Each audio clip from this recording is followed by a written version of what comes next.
America के इतिहास में कुछ नाम ऐसे हैं जो दौलत, ताकत और सत्ता के अंधे इस्तेमाल की याद दिलाते हैं। जेफरिन एप्स्टीन उन्हीं नामों में से एक है।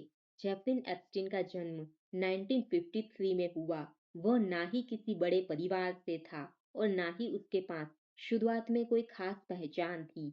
लेकिन धीरे धीरे वह अमीर लोगों का फाइनेंशियल सलाहकार बन गया। उसके संपर्क में बड़े बड़े राजनेता, उद्योगपति, वैज्ञानिक और सेलिब्रिटी आने लगे।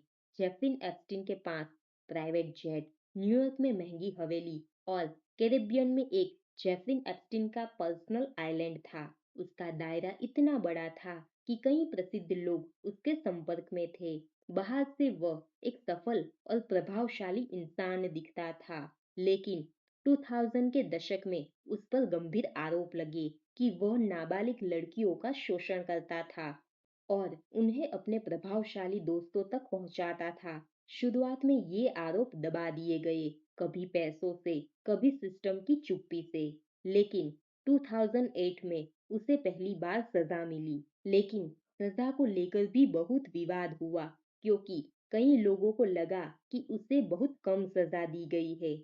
2019 में उसे फिर से गिरफ्तार कर लिया गया। इस बार मामला और भी बड़ा हो गया। मीडिया में लगातार खबरें आने लगी और पूरे अमेरिका में चर्चा होने लगी।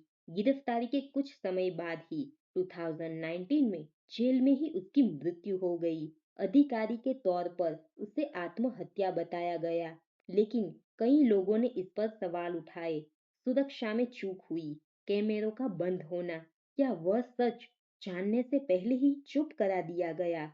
जेफरिन एप्स्टीन की कहानी सिर्फ एक आदमी की नहीं है। यह कहानी है ताकत के दुरुपयोग की, सिस्टम की कमजोरियों की और उन आवाजों की जिन्हें सालों तक दबाया गया। इस केस ने दुनिया को यह सोचने पर मजबूर कर दिया कि क्या कानून सबके लिए बराबर है। एप्स्टीन मर गया, लेकिन उससे जुड़े सवाल आज भी जिंदा है।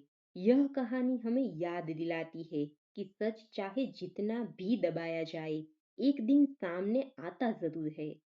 If you like my content, don't forget to like, share and subscribe and hit the bell icon to stay updated.